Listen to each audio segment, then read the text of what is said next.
Wednesday, 22nd of July 2015. Paper highlights. First, let's look at the paper highlights from Daily Mirror. Soldiers arrested on suspicion, given bail. 3 armed soldiers who claimed to be part of the personal security detail of a well-known army major general who had been taken into custody by the Mirihana police on suspicion on Monday night whilst travelling in a white van were granted bail after being produced before the Gangodavila magistrate last evening. Another highlight from Daily Mirror. Akila challenges MR to a public debate. UNP Kurunegala district candidate and Education Minister Akila Viraj yesterday challenged his rival UPFA candidate ex-President Mahinda Rajapaksa for a public debate on broken promise. Another highlight from Daily Mirror. Premier disputes TISL allegation. Prime Minister Ranil Wickremesinghe yesterday disputed the Transparency International Sri Lanka allegation that United National Front for Good Governance has violated election laws by using temple trees for election propaganda work. More highlights from Daily Mirror. Sajjan D was re-remanded till August 4th. Former MP Sachin D. Gunawardana's bail application was again rejected by the Colombo Fort Magistrate and Mr. Gunawardana was ordered to be re-remanded till August 4th on charges of misusing 22 vehicles belonging to the Presidential Secretariat. Another highlight from Daily Mirror. Won't arrest politicians till elections over, FCID. The Police Financial Crimes Investigation Division will not arrest any person who is suspected to have committed grave financial crimes if he is contesting the forthcoming general elections until the elections of August 17th are over, as such arrests may prejudice the voters against them or their parties, a senior officer said. The Special Police Unit, which attracted much attention in the recent past by summoning a series of high-profile politicians of a previous regime, had decided to postpone the arrest of any such person against whom probes had been conducted and concluded until the end of the elections, the source disclosed. Another highlight from Daily Mirror.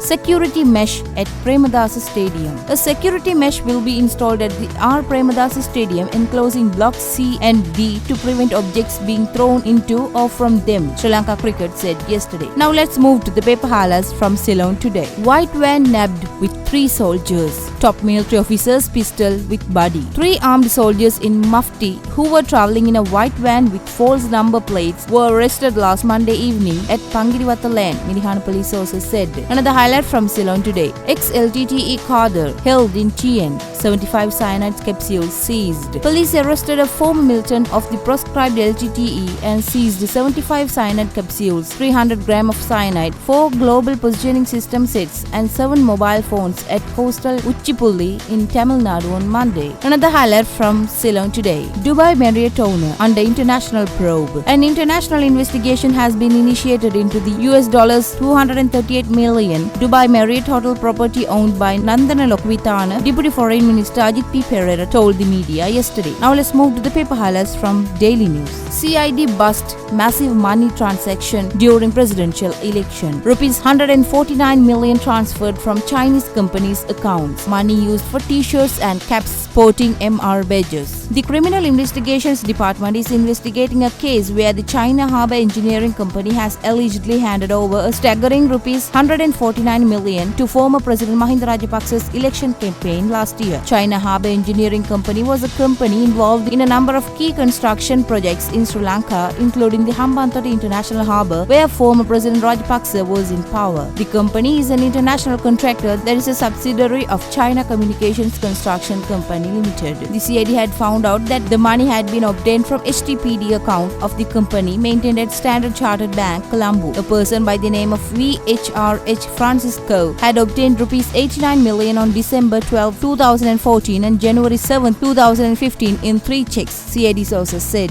Another highlight from Daily News. Sajjan further remanded. Former United People's Freedom Alliance parliamentarian Sajjan Gunawardana was ordered to be further remanded by court yesterday. The Colombo Fort Magistrate remanded the former parliamentarian till August 4th. More highlights from Daily News. MR not a superhero to me, Professor Vitharana. Former President Mahinda Rajapaksa is not a superhero to me, said Lanka Sama Samaja Party leader and General Secretary Professor Tissa Vitarana. He said he has had many conflicts with Mahinda Rajapaksa when he was in office as executive president within the cabinet over various issues. Professor Vitarana made these observations yesterday at a press conference at the LSSP auditorium at Dr. Colvin R. D. Silva Mawatha, Colombo 2. He said the LSSP has always joined with the SLFP to form alliances during its history. He added, as this election is a decisive general election, the LSSP will contest under the UPFA banner under the leadership of Mahinda Rajapaksa. Another highlight from Daily News. Media websites under EU monitor scanner during polls campaign. For the first time since the involvement of election monitors in Sri Lanka's elections process, the mass media including websites are to come under the scanner of the EU polls observers during the general election campaign. They are also to make a detailed analysis on the conduct of the media during the campaign period. European Union Election Monitoring Mission Chief Observer Christian Dan Preda said news websites will also be monitored as they are more important. Another highlight from Daily News. Assets declaration deadline extended. The Election Secretariat announced that the time granted for general election candidates to declare their assets has been extended to July 30th. Additional Elections Commissioner RMAL Ratnayaka said all candidates must declare their assets before the district returning officers. He added that expediting this process would also expedite the issuing of identity cards for the candidates. Another highlight from Daily News. UNF's 5-point master plan to be unveiled on Thursday.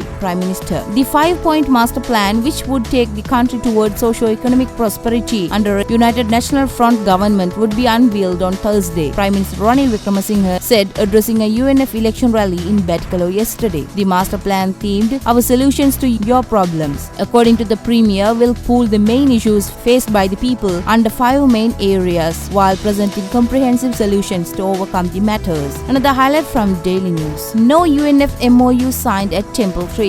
This MOU will take effect after election. The allegation by Transparency International that the MOU relating to the formation of the United National Front was signed at the Prime Minister's office at Temple Trees is completely false and baseless, Prime Minister's Secretary EMSB Ekanayaka stated in a letter addressed to Transparency International Senior Manager Shan Vijay Tunga on July 20th. The letter further stated that newspaper reports about a letter sent to the Elections Commissioner by Transparency International stating the Prime Minister's office had been used for political purpose had gained their attention. We brought you the paper highlights from today's newspapers, and we will bring you more tomorrow.